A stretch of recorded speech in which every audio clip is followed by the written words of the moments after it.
This is Spencer Colgan, and welcome back to my wallpaper and painting channel on YouTube. Stained trim. The folks I'm painting for today are selling their home. And they had a leak in their home in the master bedroom, and consequently their trim was affected. Let me show you from my height. You see all that trim? I'll bring you up close in a moment. It's stained from water. And you know that's a no-no for when somebody's coming to look at your house. And so this video will cover how to address it. You'll see a lot of products that say stain blocker. And you might say, great, let me get the stain blocker. You wind up paying $45 for it, and the stain comes through. This is not something only I know or another professional painter knows. This is something you could know right from the store from which you purchase the product. Generally, every product you buy today has a customer service number. Use it.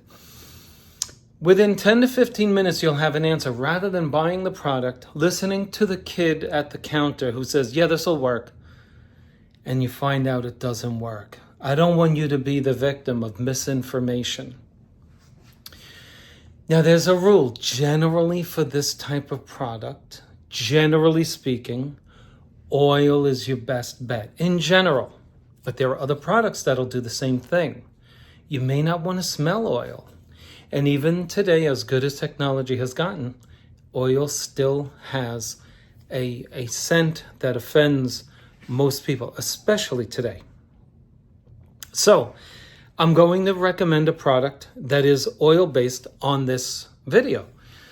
However, if you turn the can around and look at the fine print, you'll find a technical service expert who can help you on mostly weekdays. Call them up and see if the product is right for you. Now, they're not going to suggest another product if you're calling folks from Zinsser. But they might say, oh, don't use this product of ours, use another one.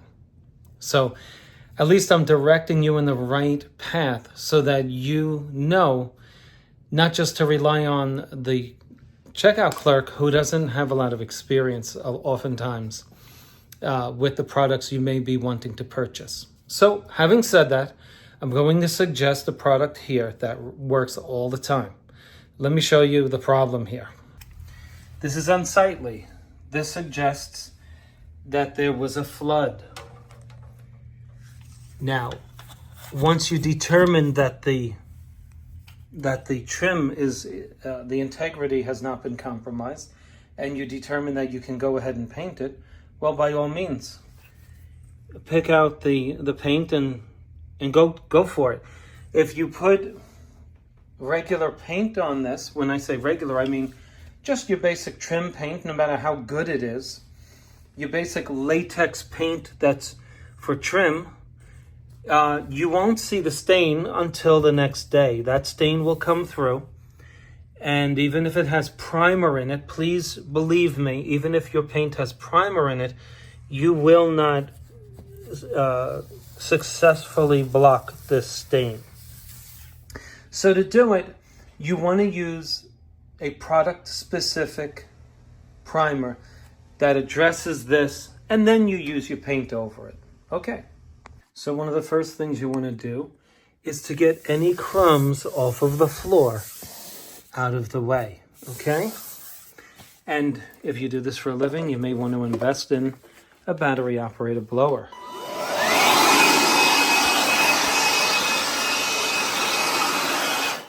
It does the trick a lot quicker than wiping it up. If you wipe it up, you have to wait till the floor dries. If you just blow it, it's a quick fix.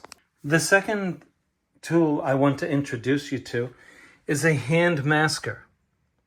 Now, if you're a do-it-yourselfer and you're doing multiple rooms, I highly suggest you go and buy one. But if you do it yourself and you're just doing one room, it's not going to pay to go out and buy one of these things for at least $60 US. I wouldn't suggest it. So it spools off masking paper with tape, protecting the floor just outside of the trim. And that's what I like about it. I move my tape accordingly, push it down with my other hand. I'm holding it with one hand, push the tape down close to the trim with the other, and move along. Let's do that. Now, you see the space between the trim and the floor? You see that 1/16 of an inch there?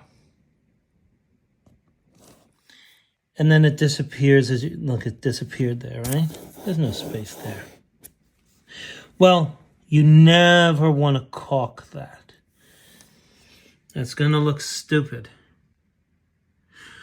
So, if you have that trim, what you do want to do is prevent the paint getting on the floor right under the tape. Because that looks terrible. It looks so ghetto. It's not funny. So what you're going to do is clog the space. And you're going to clog it with caulk.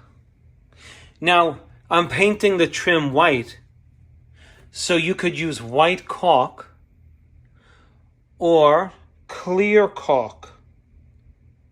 Okay, you could use clear, or you could use white. Neither will matter, since the clear will get painted white, even though it goes on white, it dries clear. Or you could use white, and the white's going to get painted with the white of the trim color. After you've established which one you're going to use, you simply clog the space between the floor and the trim, making sure that no paint gets underneath your tape. After you've done that step with a wet finger, press and go back over the caulk so that you push it all the way in. Okay? Use your masking paper to wipe off the excess. Okay, now I'm going in one direction, right? Meaning from the end all the way over. I'm not doing this.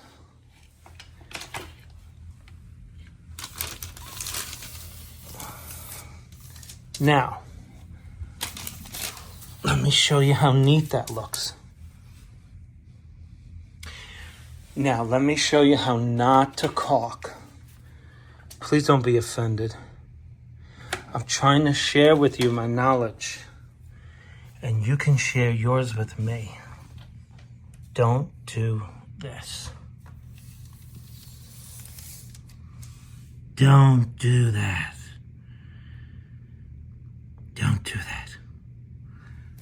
Enough said. Don't do that. A lot of guys out there are doing that. And they call themselves professional. Yeah, I'm a professional. How you doing? Yeah, I'll do it for $3,000. But you snowplow. What do you mean snowplow? You don't got snow in Florida. That's a snowplow, because when you drag your finger through and you make that ridge, it's like a snowplow, for those of you who know what I'm talking about. Okay, now the next question is, Spencer, can I paint over wet caulk?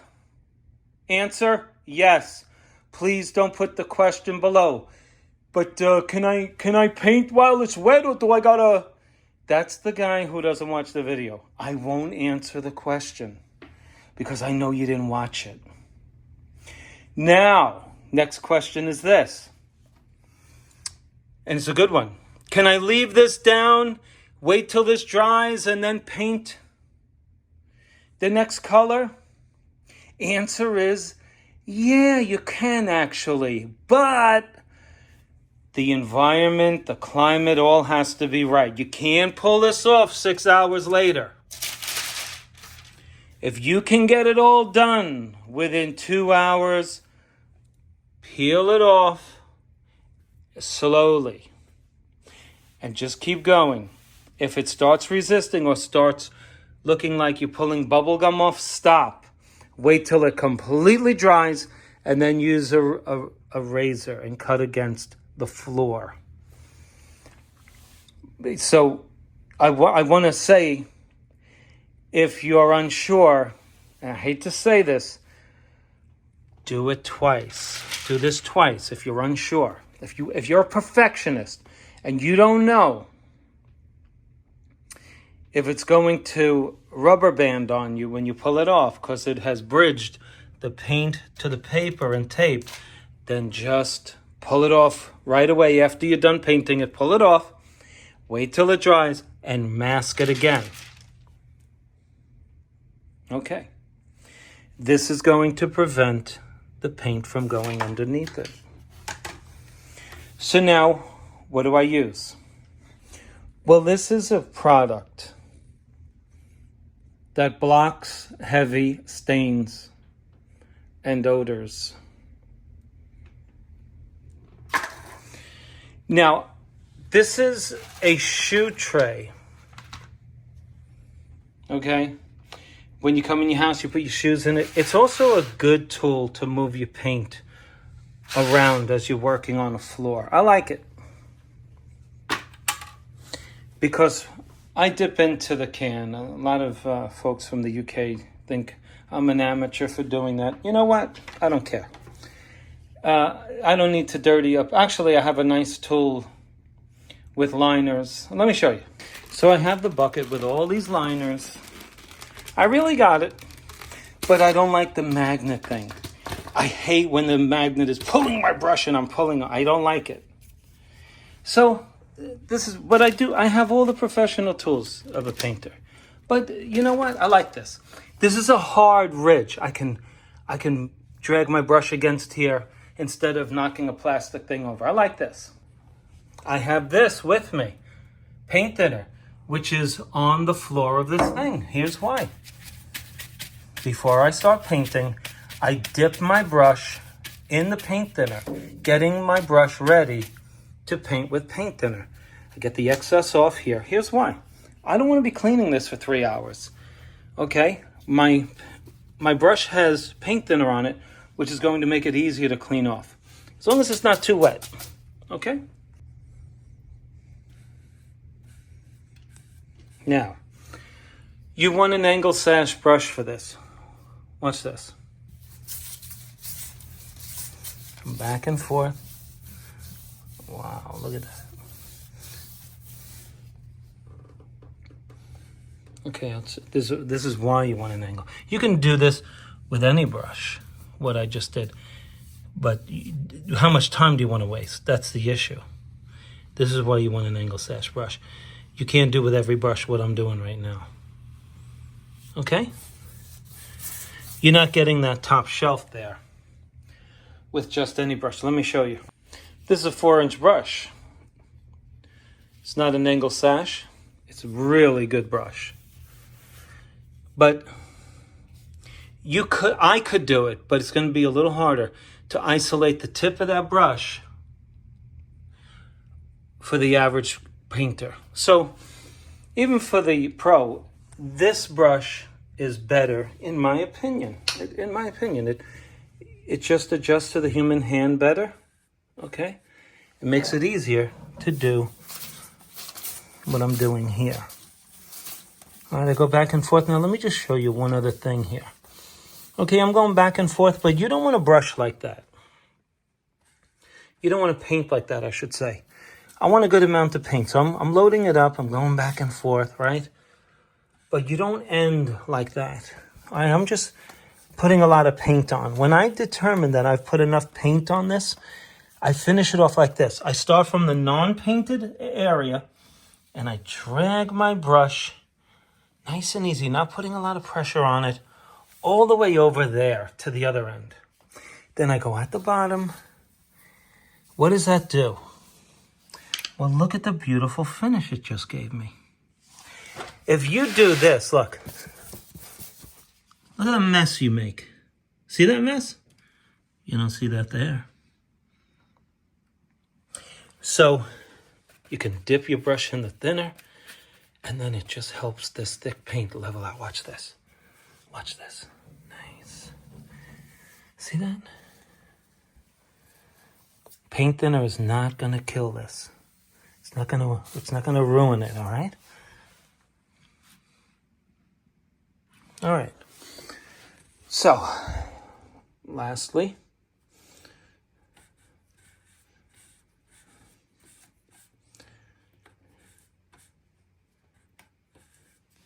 and we're only using the edge of the brush. We never sloppily,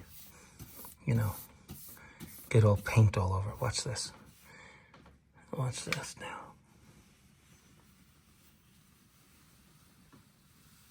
You see how I'm isolating the tip of that brush?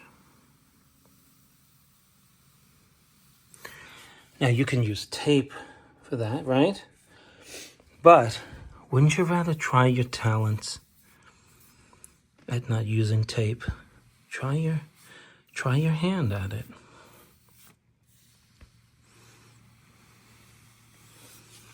Okay, because sometimes tape pulls off the paint you're looking to protect.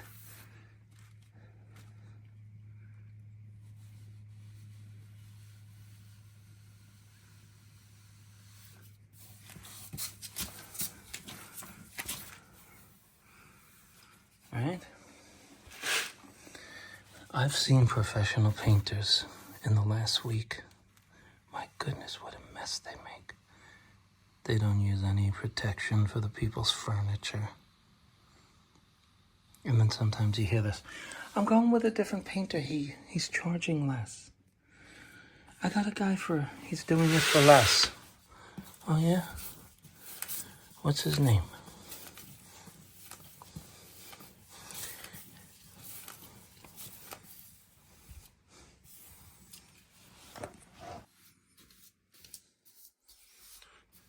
Look at how I'm holding the brush now. When you're reaching over, you can do this too. Watch this.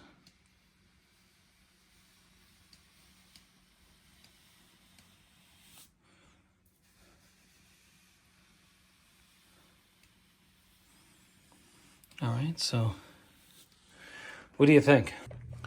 Okay. So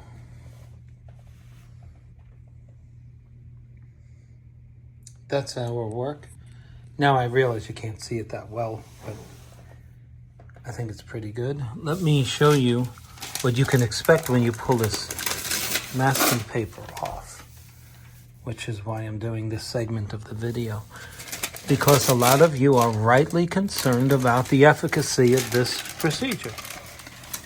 And I featured it many times on my channel. It works. I highly recommend you do it like this. I mean, look at that cut line.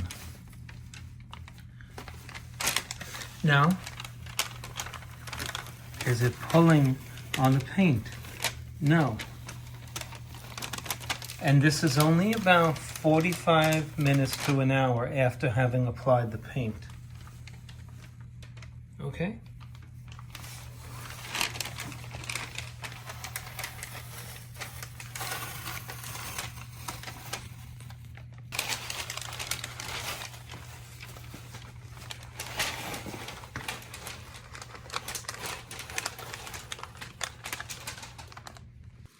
Okay, so I think we got a good result.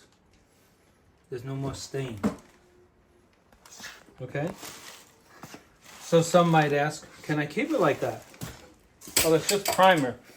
It's not your conventional, and it doesn't have the sheen that your base trim, you'd like to have your base trim. It has sort of like a satin finish. I mean, could you keep it? You could, but I would put a nice coat of urethane paint over this. But this is to kill the stain. Okay, and then you put your top coat over it of paint, and you'll see that the stain is blocked.